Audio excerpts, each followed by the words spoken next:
할렐루야, 반갑습니다. 오늘도 이렇게 기쁜 날 하나님 앞에 예배드려 나오신 우리 성도님들 주님의 이름으로 환영합니다. 우리 다 함께 기쁨의 날, 감사의 날 찬양하시면서 하나님께 영광의 예배, 영광 드리는 예배 드리도록 하겠습니다. 나의 주 나의 하나님이여, 이 찬양합니다.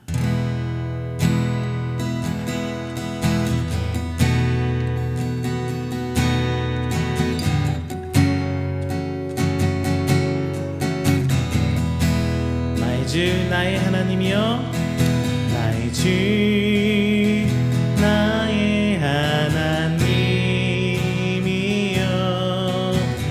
주를 경배합니다.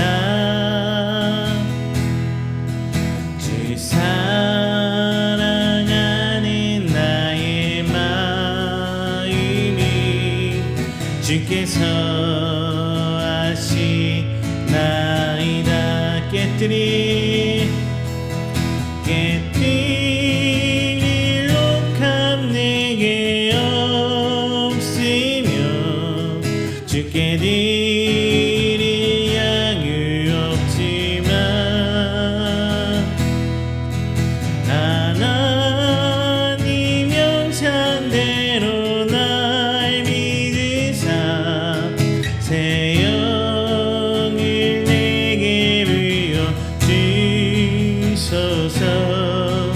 나의 주 나의 하나님이여, 주를 경배합니다. 주 사랑하는 나의 마음이 주께서 아시나이다. 다시 한번 나의 주 나의 하나님이여, 주를 경배합니다. 주 사랑하는 나의 마음이 주께서 아시나이다. 고통 속에 방황하는 내 마음 주께로 갈 수 없지만 저항할 수 없는 그대로 주님의 길을 걷게 하소서. 나의 주 나의 하나님이여, 주를 경배합니다. 주 사랑하는 나의 마음이 주께서 아시나이다.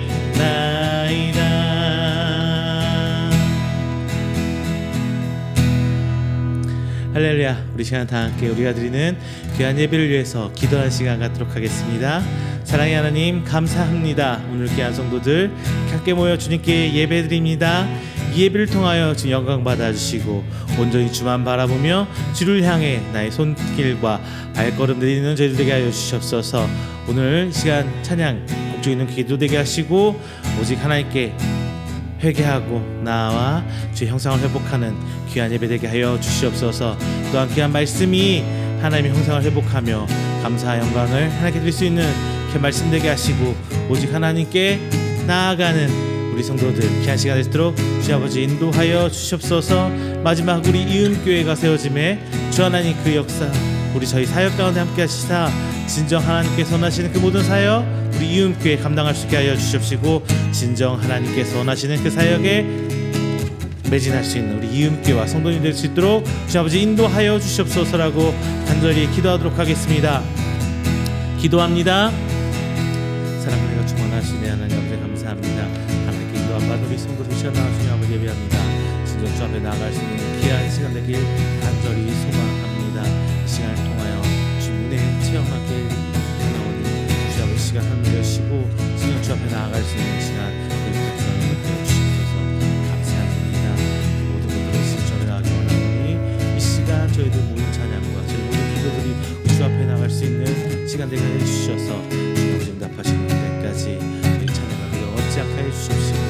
진정 주님 예수님의 모습 하늘 손만에 나는 대로 하나님의 그 모든 사랑하심과 은혜의 부심이 진정 저희와 함께 하심을 주님 아버지를 사모하고 나아갈 수 있는 믿음의 성도들 미용기가 되소서 주님 인도하여 주시옵소서.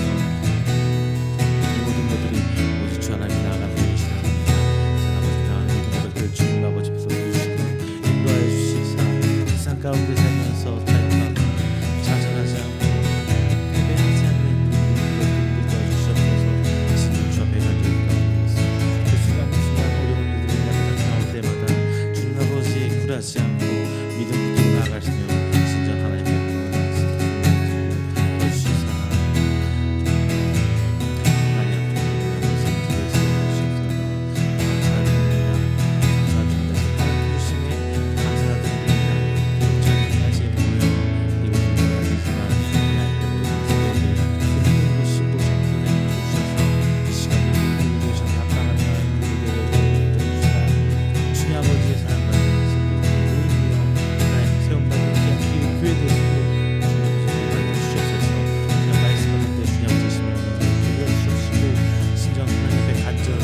말씀을 사모하는 나오는 성도들 축복하고 찾아주시사 하나님 시사 하나님 말씀에 기도가 나가는 진짜 하나님의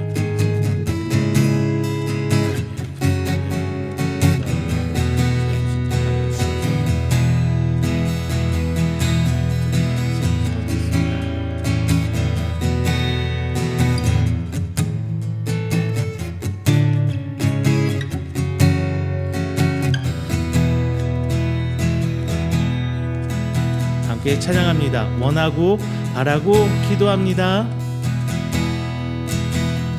이 세상을 살아가는 동안에 나의 힘을 의지할 수 없으니 기도하고 낙심하지 말 것을 주께서 참 소망이 되심이라. 이 세상을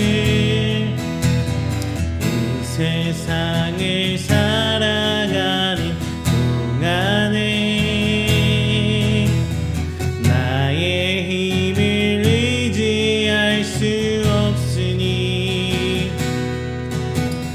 기도하고 낙심하지 말 것은 주께서 참 소망이 되심이라. 하나님의 꿈이 나의 비전이 되고 예수님의 성품이 나의 인격이 되고 성령님의 권능이 나의 능력이 되길 원하고 바라고 기도합니다. 주의 길을 걸어가는 동안에 세상에 거두지할 수 없으니 감사하고 낙심하지 말 것은 주께서 참 기쁨이 되심이라. 하나님의 꿈이 나의 비전이 되고 예수님의 성품이 나의 인격이 되고 성령님의 권능이 나의 능력이 되길 원하고 바라고 기도합니다. 하나님의 하나님의 꿈이 나의 비전이 되고 예수님의 성품이 나의 인격이 되고 성령님의 권능이 나의 능력이 되길 원하고 바라고 기도합니다.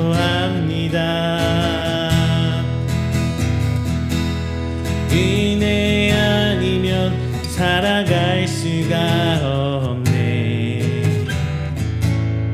복음마저도 다 주의 것이니 세상 평안과 위로 내게 없어 예수 오직 예수뿐이네. 그 신계획 다 볼 수도 없고 작은 것 안에 지쳐도 주께 묻기 나의 모든 삶 버티고 견디게 하시네. 은혜 아니면 살아갈 수가 없네. 나의 모든 것 다 주께 맡기니 참된 평안과 위로 내게 주신 주 예수 오직 예수뿐이네.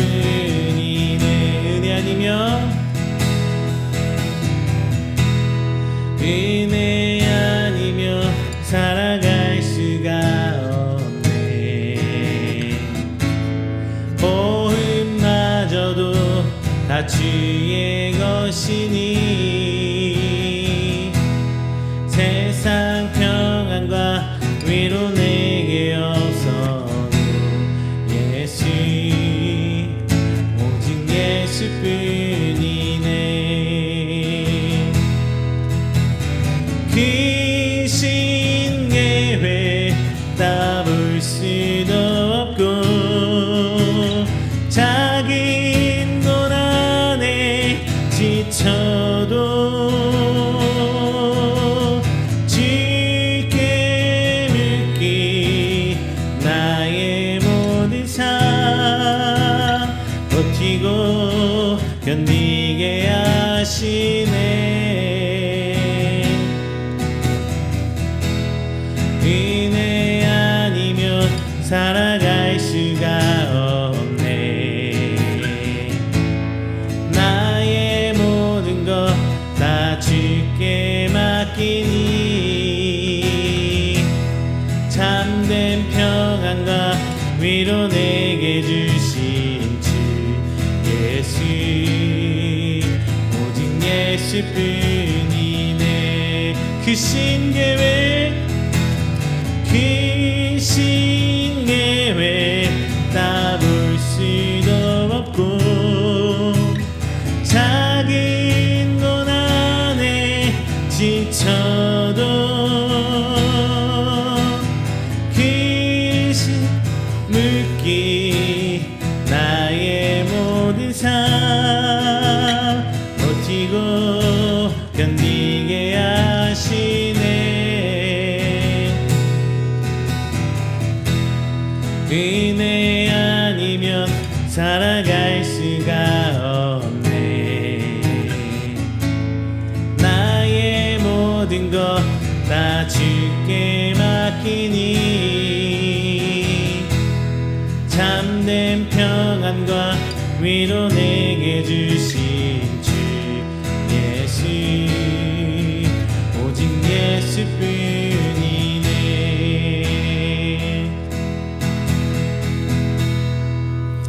할렐루야. 이 시간 우리 다 함께 우리가 드리는 귀한 예배를 위해서 조용히 기도하며 준비하는 시간 갖도록 하겠습니다.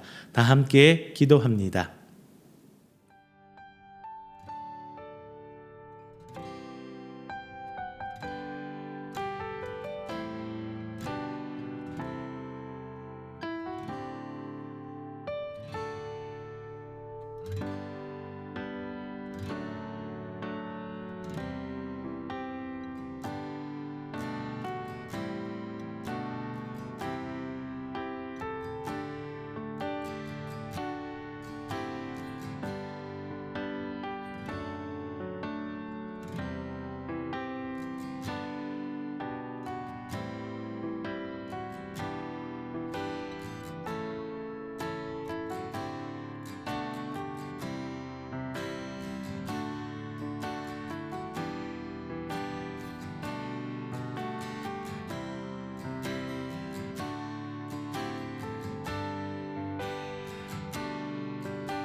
사도신경으로 우리 신앙을 고백합니다.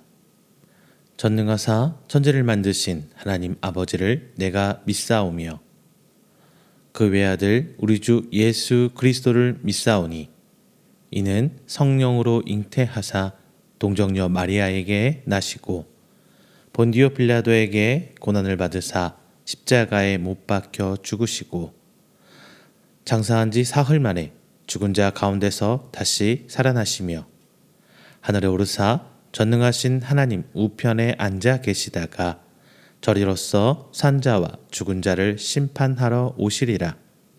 성령을 믿사오며 거룩한 공예와 성도가 서로 교통하는 것과 죄를 사하여 주시는 것과 몸이 다시 사는 것과 영원히 사는 것을 믿사옵나이다. 아멘. 다 함께 교동문 33번 시편 72편 함께 교독하겠습니다. 교동문 33번 시편 72편입니다. 하나님이여 주의 판단력을 왕에게 주시고 주의 공의를 왕의 아들에게 주소서. 그가 주의 백성을 공의로 재판하며 주의 가난한 자를 정의로 재판하리니 의로 말미암아 산들이 백성에게 평강을 주며 작은 산들도 그리하리로다. 그가 가난한 백성의 억울함을 풀어주며 궁핍한 자의 자손을 구원하며 압박하는 자를 꺾으리로다. 그들이 해가 있을 동안에도 주를 두려워하며 달이 있을 동안에도 대대로 그리하리로다. 그는 벤 풀 위에 내리는 비같이 땅을 적시는 소낙비같이 내리리니 그의 날에 의인이 흥왕하여 평강의 풍성함이 달이 다할 때까지 이르리로다.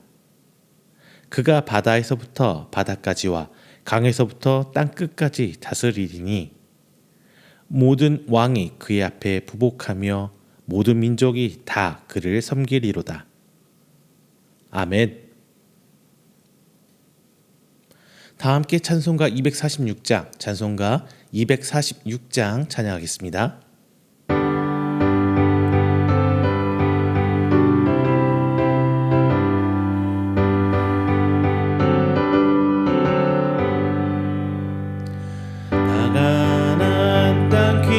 성에 들어가려고 내 무거운 짐 벗어버렸네. 죄 중에 다시 방황할 일 전혀 없으니 저 생명 시냇가에 살겠네. 길이 살겠네. 나 길이 살겠네. 저 생명 시냇가에 살겠네. 길이 살겠네. 나 길이 살겠네. 저 생명 시냇가에 살겠네. 그 불과 구름 기둥으로 인도하시니 나가는 길이 형통하겠네. 그 요단강을 내가 지금 건넌 후에는 저 생명 시냇가에 살겠네.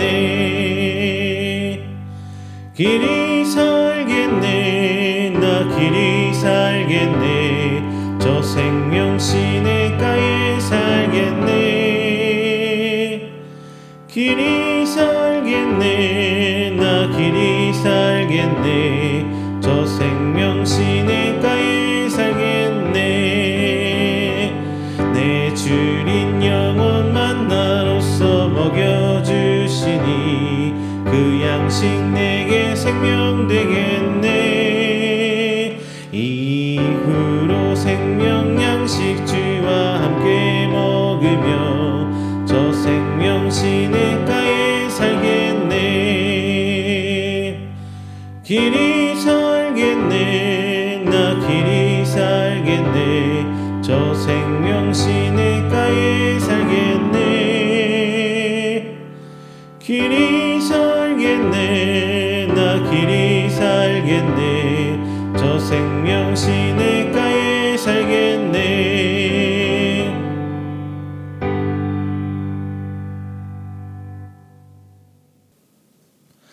이 시간에는 우리가 함께 드린 귀한 예배를 위해서 제가 대표해서 기도하도록 하겠습니다. 다 함께 기도합니다. 사랑이 많으신 우리 주 하나님 아버지, 먼저 하나님께 감사 영광 돌립니다. 하나님이 성도로 택하여 주시고 예수님을 이 땅에 보내심으로 제자 삼아 주시며 성령님을 다시 우리 가운데 계시게 하심에 하나님의 구속 사역에 함께하게 해주심 감사드립니다. 오늘 그 한 주를 시작하는 그 첫 시간 하나님께 나와 예배드립니다. 이 시간 하나님 홀로 영광 받아 주시고 온전히 하나님의 뜻을 쫓아 나아가는 귀한 성도 될 수 있도록 이 시간 하나님 저희들을 붙들어 주시옵소서. 지난 한 주일간 삶을 살아 돌아볼 때 저희는 여전히 세상 사람과 다르지 않음을 저희 삶으로 보여내었습니다. 하나님, 여전히 욕심내고 여전히 더 채우려고 하고 여전히 명예를 쫓고 내 창고를 채우며 살아갑니다. 하지만 주께서 우리에게 보여주시기를 더 낮아지기를, 더 겸손해지기를, 더 베풀며 사랑하며 용서해 주기를 가르쳐 주셨건만 그의 삶이 따라가는 게 왜 이렇게 힘들기만 합니까? 하나님, 진정 우리 삶 속에서 그 과정 순간순간 주님 바라보게 하시고 깨우치게 하시며 내가 양보할 때 양보하고 내가 용서할 때 용서하고 내가 섬길 때 더 섬기는 삶을 살 수 있도록 주님 아버지 우리 신앙을 부슬펴 주시사 그 삶의 모습을 보여낼 수 있도록 신앙의 담대함 허락하여 주시옵소서. 이 모든 것 나된 모습으로 살 수 없음을 고백합니다. 주님 믿음 지켜주시사 주께서 일하고 할 때 나아가 하나님 앞에 하나님의 미랄의 모습으로 되어 썩어져 열매 맺을 수 있는 저희들이 될수록 주님 아버지 인도하여 주시옵소서. 오늘 함께 그 말씀 나눕니다. 이 땅에 미랄로 우리를 심기신 하나님 뜻에 따라 우리가 썩어지길 소망하오니 진정 이 땅의 삶에 우리를 보여짐에 우리를 통해 하나님을 보여낼 수 있는 하나님의 성도 될 수 있도록 하나님 붙들어 주시옵소서. 그 모든 열매는 오직 하나님께 드립니다. 우리가 받을 싹은 마지막 때에 저 천국에 올라가 받을 줄로 믿습니다. 주님 더 큰 상급 사모하며 이 땅에 썩어질 것보다는 주의 것 하나님 영광에 살 수 있도록 하나님 저희들 보살펴 주시사 과정에서 하나님을 따라 살 때마다 하나님께서 창조하신 그 하나님의 형상을 회복할 수 있는 저희들일수록 주님 아버지 인도하여 주시옵소서. 말씀 선포될 때에 더욱더 믿음으로 아멘으로 화답하며 말씀을 순종하길 소망합니다. 주님 항상 하늘을 여시고 우리에게 은혜 베푸시사 그 은혜를 좇아 말씀에 하나님의 뜻에 따라 순종하는 우리 귀한 이음기와 성도들을 주여 인도하여 주시옵소서. 오늘 예배 시작합니다. 비록 부족한 예배입니다. 하지만 하나님께서 은혜 베푸시사 충만한 은혜가 넘쳐난 귀한 예배 되게 해 주시옵시고 오직 주만 바라보고 주가 계신 곳에 저희들이 서 있게 할 수 있도록 귀한 예배가 될 수 있도록 하나님께서 인도하여 주시옵소서. 이 모든 말씀 사랑이 많으신 예수님의 이름으로 기도드립니다. 아멘. 오늘 함께 은혜 나누신 말씀은 요한복음 12장 20절부터 26절까지 말씀 함께 봉독하겠습니다. 요한복음 12장 20절부터 26절까지 말씀 제가 가진 성경으로 신약 168페이지입니다. 다 함께 찾아서 한 목소리에 봉독합니다. 요한복음 12장 20절부터 26절까지 말씀입니다. 봉독합니다. 명절에 예배하러 올라온 사람 중에 헬라인 몇이 있는데 그들이 갈릴리 벳세다 사람 빌립에게 가서 청하여 이르되 선생이여 우리가 예수를 배우고자 하나이다 하니 빌립이 안드레에게 가서 말하고 안드레와 빌립이 예수께 가서 여쭈니 예수께서 대답하여 이르시되 인자가 영광을 얻을 때가 왔도다. 내가 진실로 너에게 이르노니 한 알의 밀이 땅에 떨어져 죽지 아니하면 한 알 그대로 있고 죽으면 많은 열매를 맺느니라. 자기의 생명을 사랑하는 자는 잃어버릴 것이요 이 세상에서 자기의 생명을 미워하는 자는 영생하도록 보전하리라. 사람이 나를 섬기려면 나를 따르라. 나 있는 곳에 나를 섬기는 자도 거기 있으리니 사람이 나를 섬기면 내 아버지께서 그를 귀히 여기시리라. 아멘. 할렐루야, 반갑습니다. 지난 한 주일간도 하나님 은혜 가운데 평안하셨습니까? 이제 벌써 2024년도 딱 절반을 넘어왔어요. 6월이 끝나고 이제 7월 첫째 주입니다. 이제 중반에 접어든 만큼 우리 신앙생활 어떻게 하나님 앞에 하나님 백성을 어떻게 살아가 나가고 있는지 한 번쯤은 짚어봐야 하지 않을까 싶어요. 자, 오늘 말씀 썩어지는 하늘의 미랄. 자, 우리 기독교인으로서 살아가는 데서 가장 중요한 어떤 큰 타이틀 제목이 아닌가 싶어요. 그런데 우리가 살아가는 과정에서 우리는 사람이니까 다 똑같죠. 내가 남보다 더 빛나기를 바라고, 내가 남보다 좀 더 위에 있기를 바라고, 내가 남보다 좀 더 많이 갖기를 바라고, 보통 이렇게 사는 것을 원하시죠. 저도 뭐 크게 다르지는 않습니다. 다만 우리가 잊어버리지 말아야 될 건 하나 있어요.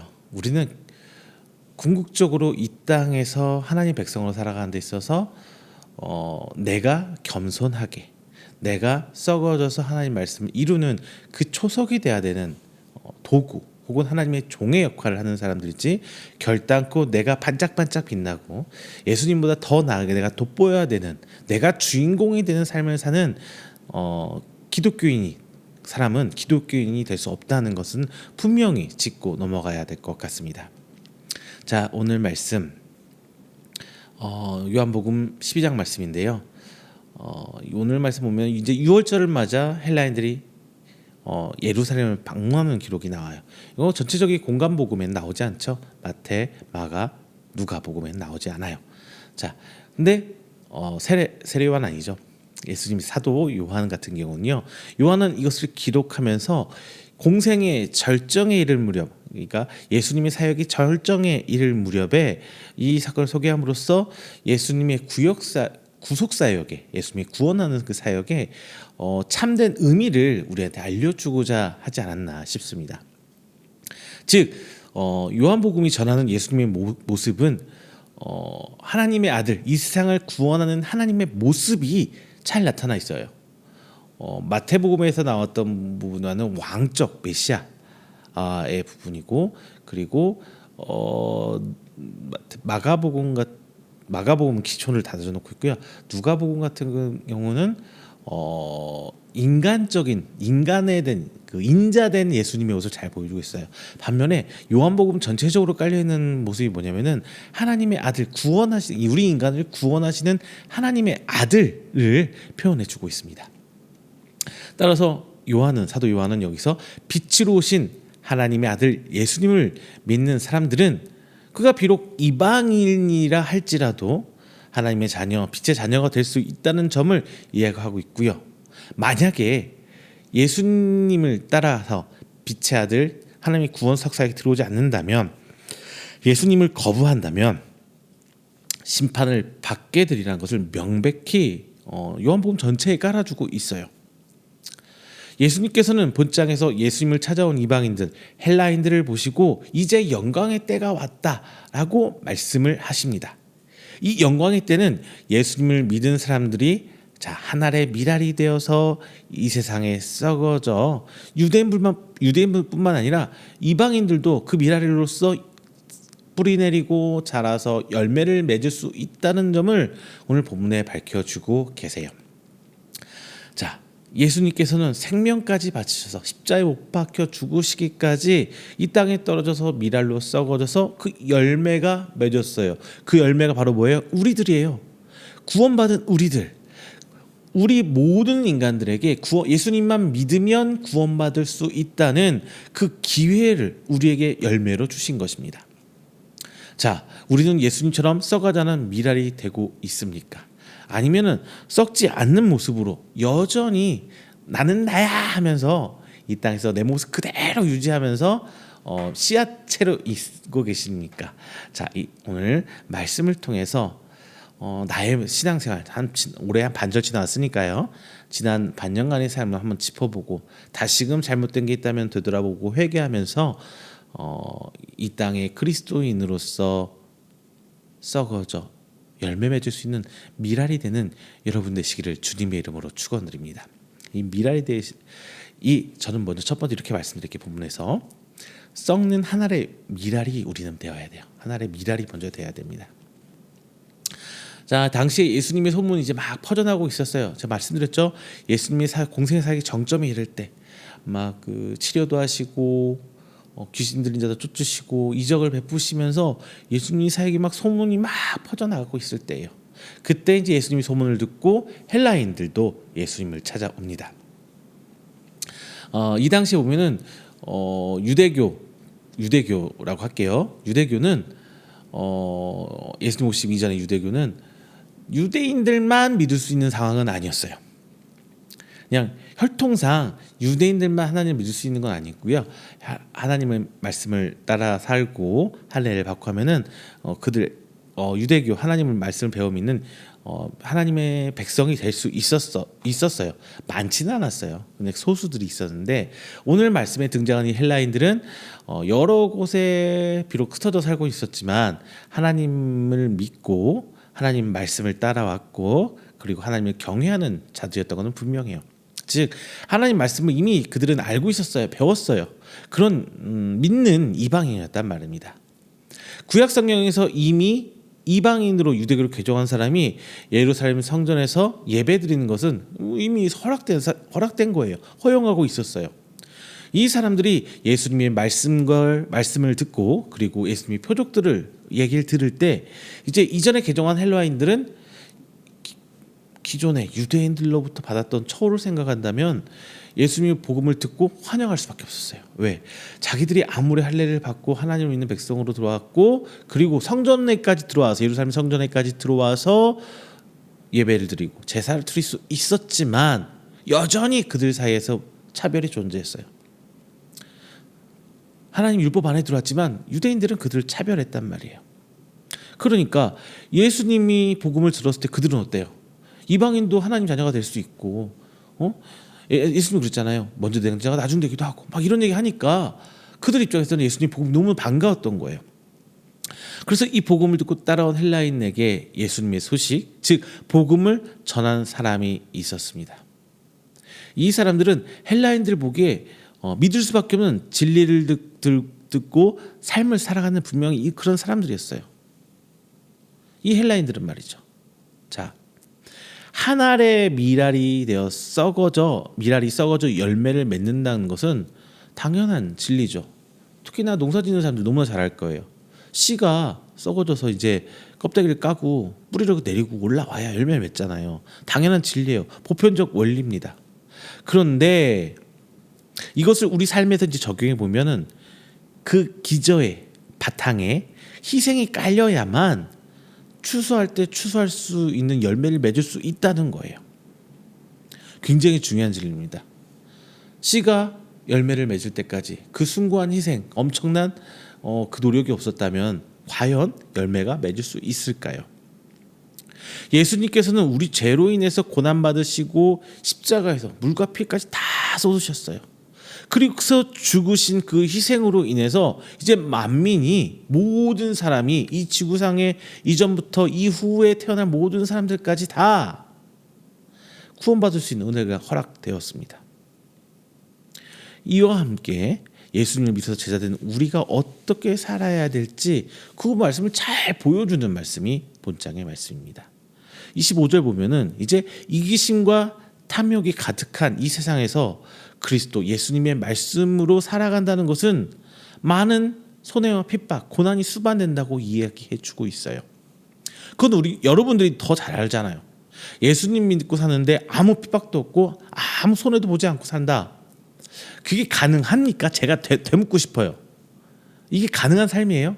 내가 겸손해야 되고 내가 누군가를 섬겨야 되고 하는데 그리고 내가 믿는 사람으로서 좀 더 다르게 살아가야 하는데 손해 안 보고 어떻게 살아가요? 다른 사람하고 똑같이 악이 다툼하면서 내가 더 가지려고 내가 더 높아지려고 다른 사람 짓밟아 올라가고 이렇게 똑같이 살아가면은 그게 예수님이 가르친 대로 사는 삶일까요?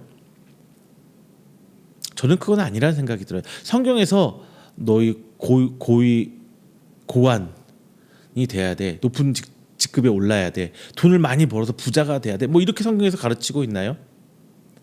아니죠. 돈을 많이 벌고 넓은 집에 살아야 너희는 구원받을 수 있어. 너희가 계속 승리해서 올라가서 꼭대기까지 올라야 구원받을 수 있어. 성경에서 그렇게 얘기하는 한 구절이라도 있나요? 오히려 겸손하게 살아라. 누군가를 용서하고 살아라. 이웃을 사랑해라. 이런 얘기들 성경에서 계속 강조하고 있습니다. 예수님을 믿고 그 성도로서 그 말씀들을 따라가 산다는 것은 손해는 어쩔 수 없어요. 피해갈 수가 없어요. 그리고 다른 사람, 일반적인 세상 사람과 다른 모습으로 살아간다는 것 굉장히 핍박받습니다. 싫어해요. 막 다른 사람들 욕하고 막 뒤에서 뒷담화하고 있을 때 같이 손뼉 치고 맞아 그래 나쁜 거야. 그리고 이 XX야 막 이렇게 같이 해줘야 옆에 사람도 신나고 같이 좋아하지. 너 그러는 거 아니야. 왜 그 예수님이 말씀하셨는데 마음으로 미워하는 것도 살인과 똑같다고 해서 막 이런 얘기하고 7번씩 70번이라 용서하라고 했어. 그만 미워해. 막 이런 얘기하고 있다고 생각해봐요. 속에 불구불구 너 잘났다 네 팔뚝 굽다 막 이러죠. 당연히 저라도 그러겠어요. 그래서 이런 손해, 핍박, 고난 이거는 그냥 기본이에요. 기본. 이게 없다면은 그리스도인대로 산다는 건 좀 아니죠. 아니라고 생각돼요. 하지만 이런 삶에서도 물러서지 않고 모든 것을 희생하고서라도 예수님의 진리를 쫓아 산다면 자신은 물론이고 내 주변 사람들, 내 삶의 바운더리에 있는 나와 만나고 교제하고 소통하는 이 사람들이 다 구원의 울타리 안으로 들어올 수 있는 기회가 생겨요. 왜? 그 사람들은 이제 나를 보고 예수님을 보는 거거든요. 예수님을 어떻게 증거해요? 제가 예전에 한번 설교하면서 그 말씀 드렸어요. 세상 사람들이 하나님이 어딨어? 하나님이 살아계신다는 걸 증명해봐. 막 이런 얘기 하는데, 자, 이 사람들이 원하는 거는 하나님을 논리적으로 과학적으로 증명해봐 이걸 얘기하고 싶은 게 아니에요. 우리 안에 있는 하나님을 보여달라는 거거든요. 너희가 예수님 믿는 사람도 다른 게 뭔데? 라는 거예요. 나도 우리 삶이 안 믿는 사람과 똑같이 살고 있는데 예수 믿고 구원받아 뭐가 다른데? 지금 교회가 힘을 잃고 우리 성도가 힘을 잃어가는 빛을 잃어가는 중에 가장 큰 이유가 바로 거기 있지 않나 싶습니다. 성도들 똑같이 돈 많이 벌려고 하고요. 성도들 똑같이 높은 곳에 높은 지에 올라가려고 하고요. 무한 경쟁 사회라고 하는 그 치열한 경제 속에서 다른 사람 짓밟고 올라가려고만 해요. 용서하고 베풀어주고 같이 협력하고 이런 것보다는 그냥 올라가려고 악의 다툼하고 있죠. 다른 게 없으니까. 그러니까 하나님을 못 보는 거예요. 우리 삶에서 내 모습에서 하나님을 안 보이는 거예요. 예수님이 안 보이는 거예요. 성령님이 안 보이는데 어떻게 믿냐 이거거든요. 사랑하는 성도 여러분, 우리의 헌신과 우리의 봉사와 우리의 희생은요 바로 내가 열매 맺는 과정 그거예요. 내가 썩어지는 거예요. 우리가 먼저 하나님 앞에 썩어지는 미랄이 되어야 합니다. 자, 두 번째는요. 예수님이 있는 곳에 함께 있는 자가 되어야 해요. 예수님 있는 곳에 나도 함께 있어야 하는 거예요. 자, 25절 보면 자기 생명을 미워하는 자에 대한 설명이 나와요. 본문에서 예수님을 섬기는 것과 따르는 것과 함께 예수님께서 계신 곳에 있을 것이 동일한 의미로 계속 연결되고 있어요. 예수님을 섬기는 것, 따르는 것, 예수님과 함께 있는 것 이게 동일한 의미로 계속되고 있는 거예요. 그런데 우리 예수님이 계시는 곳은 어디입니까? 편안한 곳, 안락한 곳, 그런 곳이에요. 안전이 보장되는 곳, 먹을 게 풍성이 많아서 전혀 걱정 고민 안 해도 되는 곳, 그런 곳인가요? 아니죠. 우리는 이것을 기억해야 돼요. 예수님이 계신 곳은 결코 안락하고 좋은 곳이 즐거운 곳이 아닙니다. 자, 예수님 입장에서 볼게요. 예수님은 공생의 사역에 치닫고 가면 갈수록 뭐가 와요? 이제 고난과 죽음이 앞에 있습니다. 예수님 그걸 알고 묵묵히 그 걸음을 걸어가셨어요.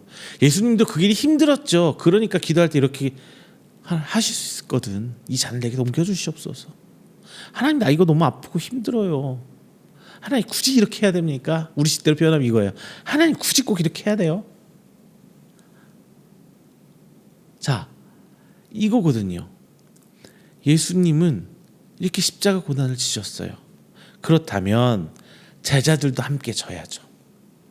성경 보면 제자들 어떻게 했어요? 예수님 십자가 지실 때 멀찌감치 떨어져서 이렇게 멀찌감치 떨어져서 따라가 그냥 툭 바라보기만 했어요. 어찌할 바를 몰랐어요. 결국 예수님의 제자들도 다 순교하고 사도 요한을 제외하고는 다 순교하고 죽었어요. 사도 요한만 끝까지 살아남아서 어떻겠어요? 요한계시록까지 성경을 쓰죠. 하나님의 그 과정이 필요한 곳 쓰였던 거예요. 다 결국 그렇게 했습니다. 그것처럼 우리들도 비록 오늘은 예수님 부인할 수도 있고 나의 삶의 만족을 쫓아 살 수도 있어요. 오늘은. 그런데 결국 우리가 궁극적으로 가야 될 것은 예수님의 그 고난 우리가 함께 지고 가야 되는 거예요. 예수님이 있는 곳에 우리도 같이 있어야 돼요. 비록 그곳이 더럽고 춥고 배고프고 힘들고 어렵고 냄새나는 곳일지언정 우리는 예수님 계신 곳에 같이 있어야 돼요. 그게 중요합니다. 그리고 뭐 환경에 따라 그렇지 않을 수 있어요. 하지만 언제든지 부르시면 갈 수 있다는 그런 확고한 믿음은 분명히 있어야 돼요. 모두 우리 그리스도인 모두 똑같이 낮고 천한 곳에만 있는 건 아니에요. 하나님 필요에 따라서 적절한 곳에 두고 하나님 원하신 사역을 진행하십니다. 예수님 오신 날까지 쭉 진행될 거예요. 다만 하나님 거기는 아니에요. 못 가겠어요. 그거 어떻게 살아요? 저도 뭐 가끔 선교사님 얘기 들으면 너 어떻게 그런 데 사나? 어떻게 저렇게 살까? 진짜 고생하신 선교사님 얘기 들으면은 그런 마음이 절로 들어요. 어우 하면서. 그런데 항상 우리는 그것에 준비되어 있어야 돼요. 비록 그것이 안락하고 편하지 않을지언정 예수님이 원하시는 곳에 갈 준비는 되어야 됩니다. 앞서 선한 목자에 대한 이야기 그 설교에서 자신의 죽음에 대해 예고하시면서 제자들에게도 예수님 가야 되는 길, 예수님 가는 길, 내가 가는 길을 따라와야 된다. 뭐 이렇게 말씀드린 바 있습니다. 우리는 앞서 가신 주님의 길을 어디든지 순종하며 뒤따라가는 것이 바로 예수님의 제자 되는 사람의 기본적인 태도예요. 그리고 그게 보여야 진짜 예수님이 된 거예요. 예수님이 제자가 된 거예요. 예수님이 된 거예요. 큰일 날 뻔했네요. 예수님이 된 거예요가 아니라 예수님이 제자가 될 수 있는 거예요. 그 자세가 돼야 되는 겁니다. 궁극적으로 예수님께서 계신 곳은 의와 평강과 희락이 가득한 천국이에요. 이 땅에서 바라보는 그 잠깐의 그 어려움, 그 불편함 그런 것들이 아니라 궁극적으로는 영원한 평안이 약속된 곳. 자, 이곳은 예수님 안 믿는 사람들과 전혀 관계가 없는 곳이에요. 자, 오늘 말씀 나누는 성도 여러분, 예수님이 있는 곳에 계실 곳에 가실 준비가 되셨습니까? 이때 아멘 하시는 게 되게 중요해요. 예수님이 계신 곳에 같이 있는 자, 예수님께서 섬기는 것, 따르는 것, 예수님이 계신 곳에 함께 있는 것, 이게 동일시대에서 성경에서 표현하는 것처럼 예수님이 계실 곳에 우리가 있는 것, 그 자세가 굉장히 중요합니다. 자, 마지막 세 번째예요. 자, 이제 예수님이 영광을 얻을 때가 이르렀습니다. 자, 예수님께서 이제 공생의 사역을 쭉 하여 오시면서 뿌린 복음이 하나 둘씩 뿌리를 내리고 열매 맺는 모습을 예수님께서는 분명히 보셨어요. 그래서 이제 하나님께서 예비한 그때가 다가오고 있다는 것을 알고 계셨습니다. 그럼 그때는 언제예요? 27절 예수님께서 이렇게 말씀해요. 지금 내 마음이 괴로우니. 지금 내 마음이 괴로우니. 자, 예수님께서는 앞서 말씀드렸죠. 예수님께서 지고 가실 그 십자가의 무게, 그 고난의 무게, 그 엄청난 그 고통에 무섭고 고통스러운 일인지 너무 잘 알고 계셨어요. 그 얘기가 바로 예수님과 요한의 대화에서 다 나오는 거거든요. 육신을 입으셨잖아요. 예수님이 똑같이 바늘로 쿡 찌르면 피 나요. 우리랑 똑같아요. 예수님도 피 흘리셨잖아요. 십자가에 못 박혀 죽으실 때. 채찍에 맞으셨잖아요. 그게 안 고통스러우셨을까요? 고통스럽죠. 예수님도 똑같이 우리의 사람의 옷을 입고 오셨어요. 왜? 구원 사역을 마무리시키기 위해서. 예수님의 기도 27절 28절에 나와요. 이때를 면하게 하여 주소서. 그러나 내가 이를 위하여 이때에 왔나이다. 이런 뜻이잖아요. 그때 나 하나님 좀 면하게 해주지 안 할 수 있으면 좋겠어요 하나님.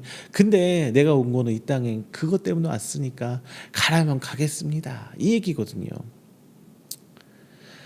얼핏 보면 이 기도는 뭐예요? 그냥 면하게 해주세요. 이것만 보면은 그냥 예수님이 십자가의 죽음을 회피하고 여기서 나를 구원해 주셔서 그냥 우리랑 똑같은 기도하는 것처럼 보여요. 그런데 그 문장 안에서는 그 고통이 얼마나 힘들지 알고 있음에도 불구하고 하나님의 뜻이 무엇인지 분명히 아는 이 예수님께서 이제 그 고난을 받아들이겠다 그 얘기거든요. 하나님, 내가 그게 얼마나 힘들지 알아요. 참기 힘든 고통이 있을 줄 알아요. 하지만 아버지께서 나를 이 땅에 보내신 이유가 그것 때문에 보내셨다는 것을 아니까 내가 그 길 걸어가겠습니다.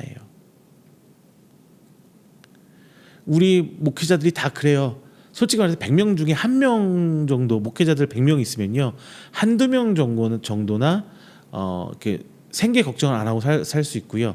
100명 중에 거의 90명 이상은 여러 가지 다양한 다른 일들을 하고 있어요. 코로나 전에야 그냥 암묵적으로 암묵적이 아니죠. 암암리에 일을 하면서 목회를 하셨어요. 많은 목사님들이 정말 알게 모르게 목사인 거 얘기 안 하고 정말 암암리에 일하면서 생계를 유지하셨어요. 교회에서 뭐 생계 유지가 쉽게 될까요? 여러분들 뭐 아시죠? 물론 이제 혼자 사시는 분들, 자녀들도 다 분가하고 결혼하고 혼자 사시는 분들이야 이제 국가에서 주는 노령연금 얼마 가지고 사실 수도 있어요. 그분들도 참 검소하게 사시는 거죠. 고생하셨는데 젊은 시절에. 그런데 자녀들 키우고 가정 꾸리고 30대, 40대, 50대 초반까지 한번 생각해 보세요. 돈 쓸 일이 한두 군데인가요? 그냥 술술술 새 나가요. 없어서 빌려서 쓴 거 이자 나가죠. 뭐 하죠. 그냥 술술술 나갑니다. 목사님들 어떻게 그걸 견디고 오셨겠어요. 그 목사도 사람인데 먹고 살아야죠. 가정의 가장인데 경제적인 문제 책임을 져야죠. 저도 이 부분에서 할 말은 없습니다만. 자, 그럼에도 불구하고 그렇게 나갔다는 것. 근데 그분들은 예수님이 우리에게 그런 사명을 주셨으니까 사명을 쫓아가셨어요. 그 목사님이 정말 훌륭해요. 제가 예전에도 말씀드렸습니다만 성도 10,000명, 1,000명, 10,000명 이렇게 놓고 바빠서 힘들다 하시는 분들 있죠. 이런 분들은 어떻게든 목회해요. 아무리 힘들고 죽겠어도 목회할 수 있습니다. 힘이 나요.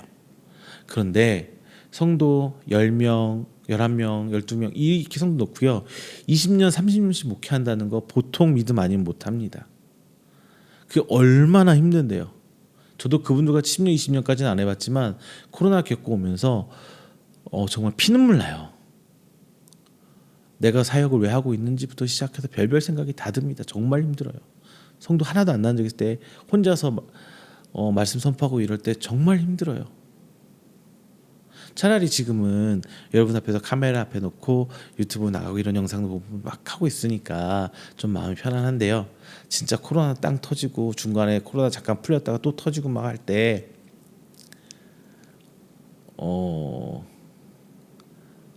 사모 하나 앉혀놓고 설교를 하고 예배를 드리다가 밖에 그때는 애기들이 어렸을 때니까 애기들 밖에서 울고 막 그러면 사모 쓱 나가거든요. 아무도 앞에 없어요. 아무도 듣는 사람 없는데 혼자 설교합니다. 찬양하고 기도해요. 그게 뭐 한두 주면은 감사하죠. 코로나 시간 동안 몇 년 동안 그 쭉 이어오면은 정말 힘들어요. 그런데 사명이기 때문에 내가 이거 가지고 뭐 하는 게 아니라 하나님 주신 내 사명이 생각 묵묵히 나갑니다. 지금도 마찬가지예요. 여러분들 함께 말씀 나누기 위해서 카메라 앞에서 지금 설교하고 기도하고 찬양하고 혼자만 이렇게 하고 있지만 쉬운 사역들 아니에요. 하지만 가끔 들려요. 어떤 분들 간증하는 얘기, 말씀 듣고 은혜 받은 얘기, 뭐 이런저런 얘기 들려옵니다. 그러면은 그게 정말 감사해요. 아, 내가 저 한 분을 위해서 오늘 이렇게 새벽까지 촬영하고 새벽까지 영상 편집해서 예배를 올리는구나. 하나님 감사합니다.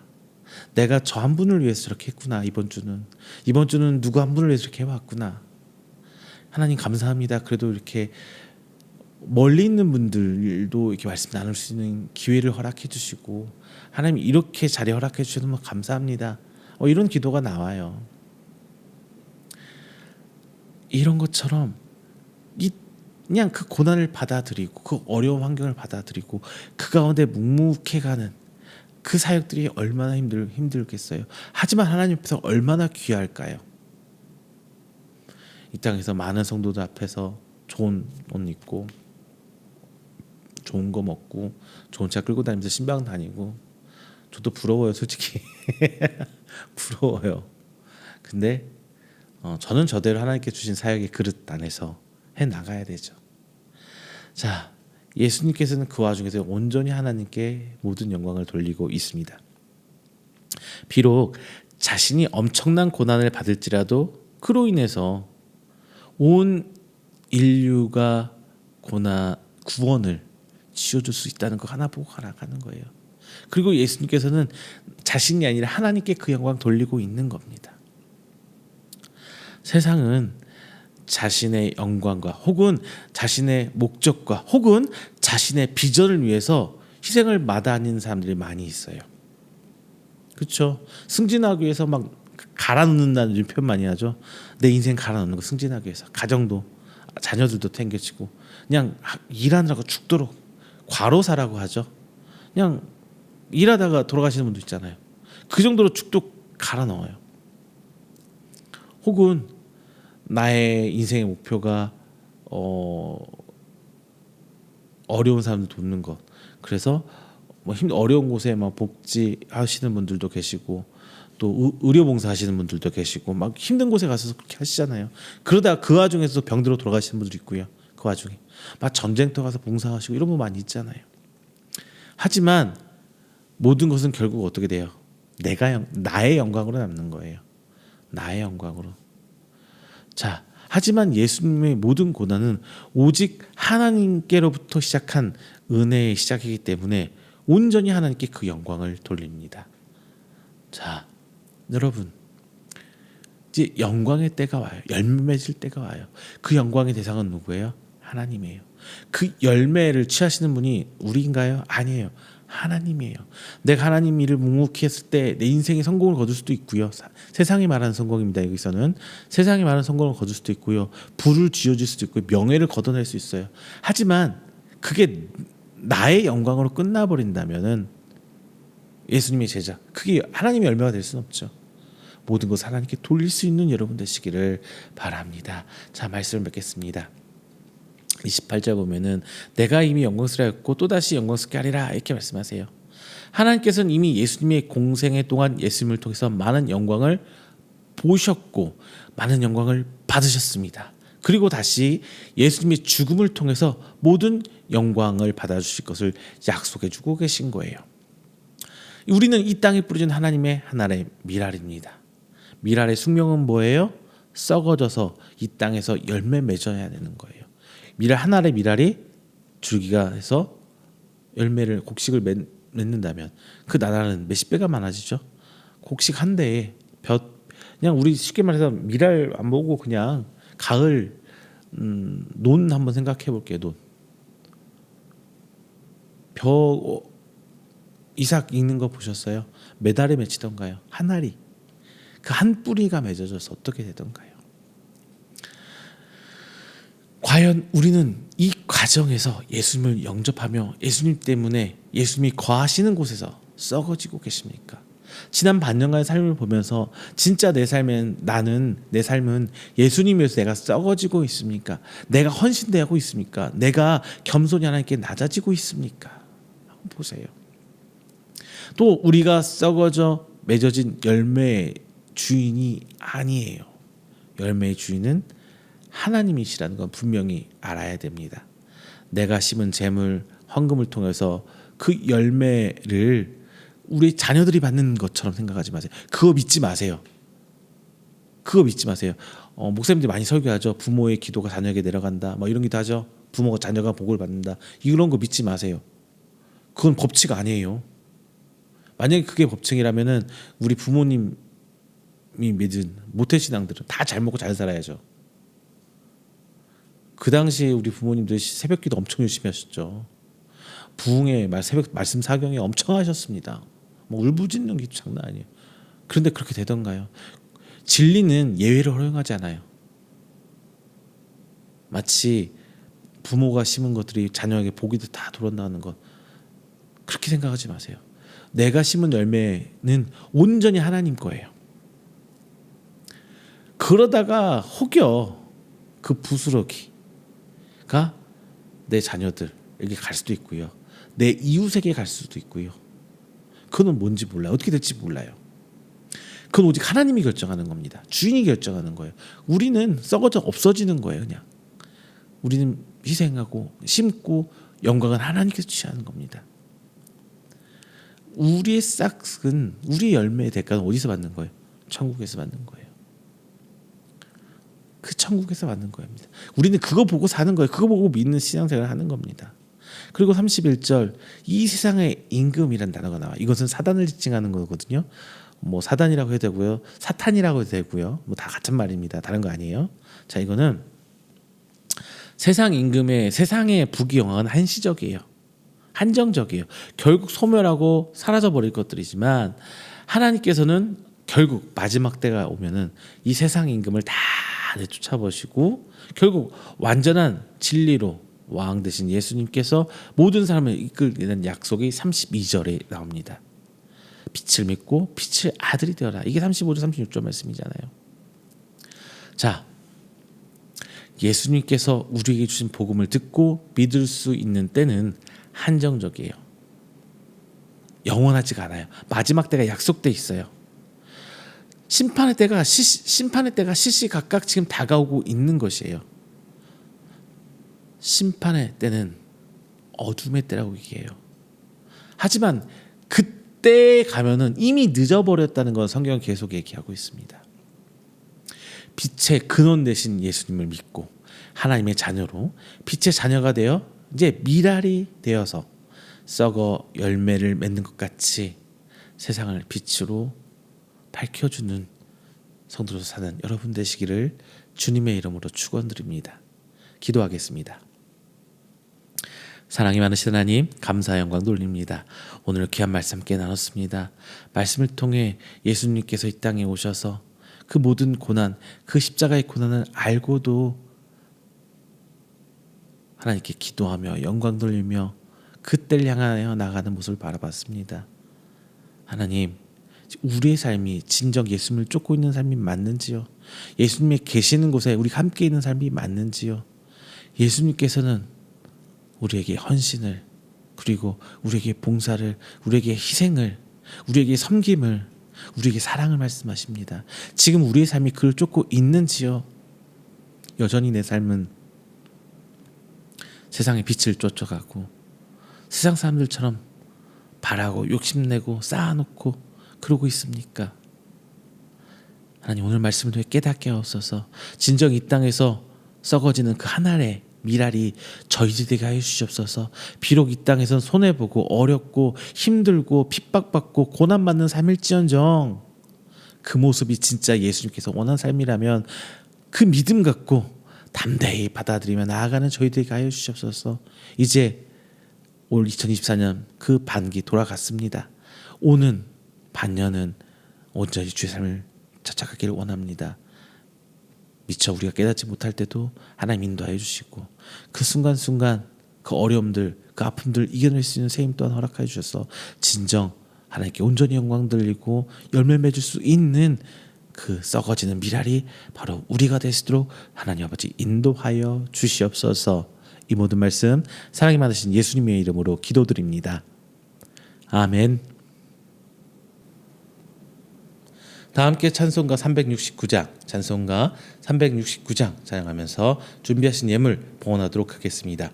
찬송가 369장입니다.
누군가 부질없이 낙심 말고 기도드려 아뢰세. 이런 진실하신 친구 찾아볼 수 있을까? 우리 약함 아시오니 어찌 아니하릴까? 근심 걱정 무거운 짐 아니 진자 누군가 피난처는 우리 예수 주께 기도드리세. 세상 친구 멸시하고 너를 조롱하여도 예수 품에 안기어서 참된 위로 받겠네.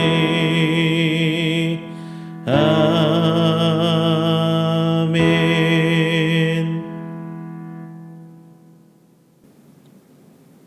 이 시간에는 우리가 드린 귀한 예물을 위해서 제가 축복 기도하겠습니다. 다 함께 기도합니다. 사랑이 많으신 우리 주 하나님 아버지 감사드립니다. 귀한 날 하나님께 나옴에 빈손 오지 않고 이 시간 귀한 예물로 하나님께 드립니다.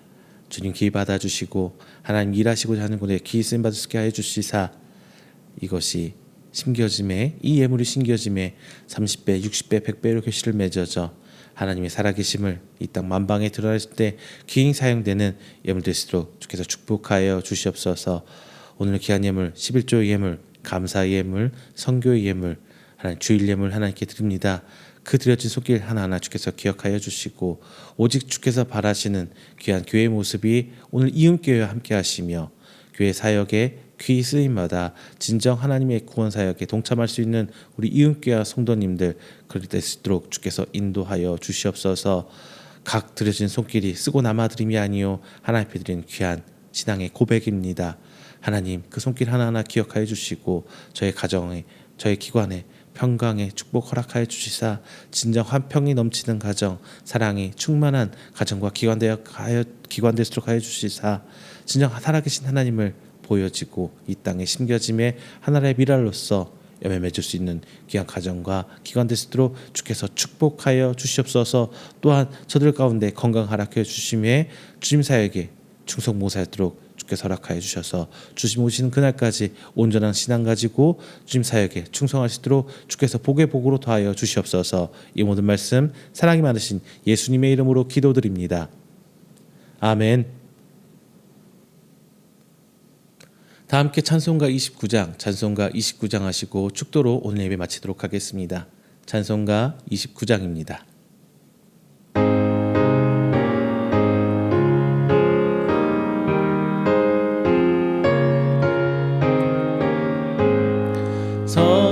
성도여 다 함께 할렐루야 아멘. 주 찬양하여라 할렐루야 아멘. 주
축도합니다. 여호와는 내게 복을 주시고 너를 지키시기를 원하며 여호와는 그의 얼굴을 내게 비추사 은혜 베푸시기를 원하며 여호와는 그 얼굴을 내게로 향하여 드사 평강 주시기를 원하노라.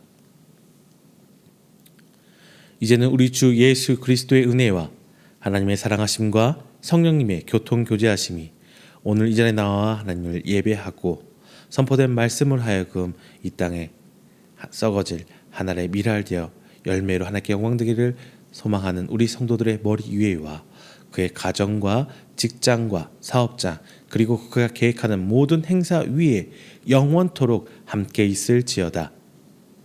아멘.